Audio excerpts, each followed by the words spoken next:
Hay anh em 500 anh em ăn thịt rắn đến đây. Ông phát trực tiếp này. Còn nó sao? Chung chung Nó đó. chung của làm rắn. Trông rõ. Thực ra nó đơn giản thôi. Chung của làm rắn. Kéo hết đấy.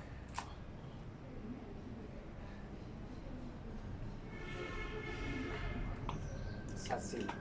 Đây gọi là sát sinh. Hoa kiếp. Cái da này xào đâu.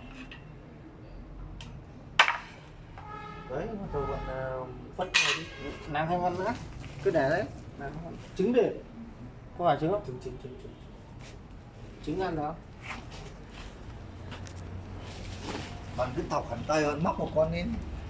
Thôi, nhanh hồn.